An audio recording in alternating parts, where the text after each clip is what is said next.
Yo creo que sí, en el grupo emergen y se manifiestan posiciones con respecto a las artes y perspectivas, creo que son diferentes. Es indudable que no tiene sentido entrar en el debate de cuál es mejor y cuál gana, porque no se trata de un partido, no se trata de quién se lleva la victoria, no se trata de decir ahora gana la cultura visual o mañana gana la perspectiva crítica, no se trata de eso. Pero yo creo que lo que nos invita es a pensar sobre las consecuencias de la posición que adopto. Y eso yo sí que creo que es interesante. Es decir, cualquier posición que adopto tiene unas consecuencias. Cualquier posición que adopto produce unos efectos. Y esto pasa en todos los ámbitos. Es decir, si yo enseño matemáticas como un algoritmo, eso tiene un efecto. Si yo favorezco una educación matemática, tiene otro efecto. Si yo enseño para transferir la vida diaria, tiene otro efecto. En este caso estoy enseñando matemáticas, pero el efecto es diferente. Entonces, independiente de la posición que yo adopte en la esfera de las artes, independiente de la tendencia con la que me sienta más identificado, yo tengo que tener presente qué efectos produce y sobre todo dónde coloca la experiencia del otro. Y eso es fundamental. Y en ese sentido, algo que ha salido en 2 y en 3 grupos de una manera explícita, la idea del arte como saber hacer, yo me plantearía simplemente cuál es su efecto y a qué concepción responde y dentro de qué narrativa reconocida e identificable se encuentra. Pero no pensemos que porque yo creo o amo o me identifico con una posición, esa posición está libre de prejuicios, libre de efectos, libre de consecuencias. Por eso yo creo que el ejercicio de autorreflexión, y se puede ser compartida muchísimo mejor, nos puede ayudar bastante. Esa sería la primera idea. La segunda idea es, yo tengo la sensación que en general los educadores en el campo de las artes nos sentimos seres diferentes. Yo no sé si eso es bueno o malo, pero nos sentimos seres diferentes. Y hablamos como personas incomprendidas, ¿no? Ese detalle romántico que nos marca y que nos sitúa, ¿no? Desde ahí yo me pregunto, ¿cómo comunicamos a nosotros lo que queremos ser? O sea, ¿cómo nos comunicamos con los otros? Cuando le decimos a los otros que nuestro trabajo es importante, ¿cómo lo hacemos? ¿Qué argumentos utilizamos? O le decimos básicamente, ¿por qué no nos queréis si nosotros somos tan dignos de cariño? Es decir, ¿cómo lo que podemos contribuir desde las artes a la formación lo hacemos explícito? O pensamos que los otros nos tienen que aceptar por puro convencimiento. Es decir, y lo voy a decir de una manera burda, ¿no nos conviene revisar nuestro marketing? ¿No nos conviene? A veces tenemos un marketing un poco llorón. Pregunto, a lo mejor ¿no nos conviene cambiar el sentido de nuestro marketing? Realmente, cuando nos oímos hablar, pensamos que los otros nos entienden. ¿No usamos un lenguaje a veces muy críptico? Muy lleno de sobreentendidos que si lo tuviésemos que explicar, ni nosotros mismos sabríamos explicar lo que queremos decir. Pero que cuando lo decimos nos sentimos enormemente feliz con ese tipo de lenguaje que usamos, ¿no?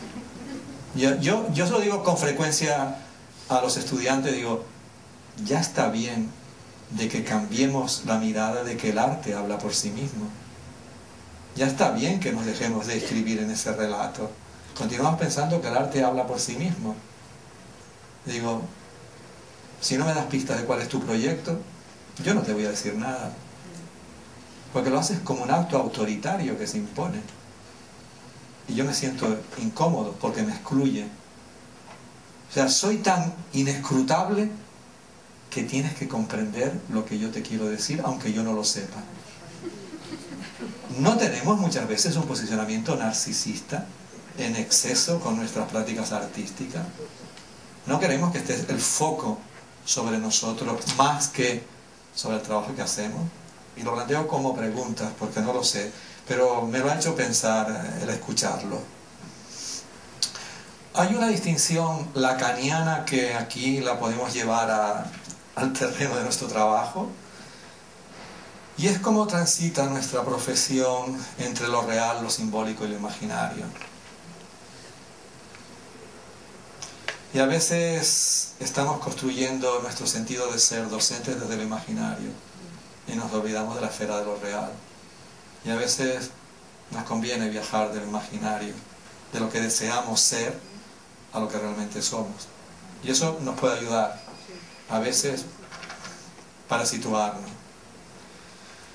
También es importante que no olvidemos, y esto lo pongamos en nuestra valija, lo que sabemos que las artes aportan a la educación. Y por favor, no volvamos a decir que hacen las personas maravillosas, encantadoras, etc., porque eso ya no convence eso, ¿no? Ya lo sabe la gente. Digámosle quizás que ayuda a que los individuos mejoren el aprendizaje de las lenguas, por ejemplo. Y eso lo sabemos. O sea, las escuelas que tienen buenos programas de arte, los individuos funcionan mejor en el trabajo del aprendizaje de las lenguas. Y eso lo podemos decir. También podemos decir que las escuelas que tienen programas de arte, la imagen de la escuela mejora de cara a la comunidad. Y eso lo podemos decir. Igual que también podemos decir es que no solo mejora la imagen, sino la comunidad se reconoce en la escuela. Y eso lo podemos decir. También podemos decir que las escuelas que tienen buenos programas de arte mejoran la calidad de vida de los jóvenes. Y eso lo podemos decir. Porque las escuelas que tienen buenos programas de arte hacen que los jóvenes se preocupen más de sí mismos en el buen sentido, en un sentido de ser, y abandonan esos caminos que les llevan a vivir una vida conflictiva. Y esto lo estamos constatando por investigaciones internacionalmente. Y sobre todo, las escuelas que tienen buenos programas creativos, o tienen buenos programas en la educación de las artes, son escuelas que se favorece y tienen un impacto sobre, si es que no les va a gustar, sobre la industria de la creatividad. Y si yo viviese en un país pequeñito, en medio de dos colosos como Brasil y Argentina, aunque no tienen nada que ver entre ellos, yo me preocuparía, si fuese un político, de favorecer la industria de la creatividad en este país como patrimonio genuino, porque eso es lo que podemos ofrecer. Y eso se están dando cuenta algunos países pequeños en otro tipo de favorecer la creatividad. Y este año han cambiado los currículums y han hecho un cambio muy importante en el currículum de artes, precisamente para vincularlo con un proyecto de país. Yo me pregunto si la educación de las artes, en el caso de Uruguay, se vincula a un proyecto de país, a un proyecto de desarrollo de país. Y eso lo contribuye a la educación de las artes. Otro elemento que me ha hecho pensar al escucharles es que en la idea de la fragmentación de la educación de las artes.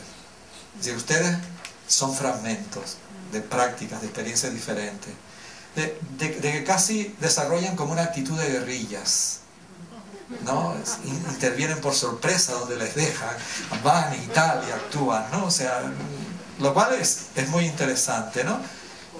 Y sobre todo que denotan un profundo activismo. Y todo esto es loable. Pero hablando en términos de Gramsci, ¿no necesitaríamos revisar nuestra estrategia cambiando nuestras tácticas? Es una pregunta. En relación con la intervención que se apuntó por aquí, quizás también nuestras comisiones y nuestro grupo, es importante que además de la celebración de lo que hacemos, cosa que es muy importante, comencemos a hablar también de cuáles son nuestros puntos débiles.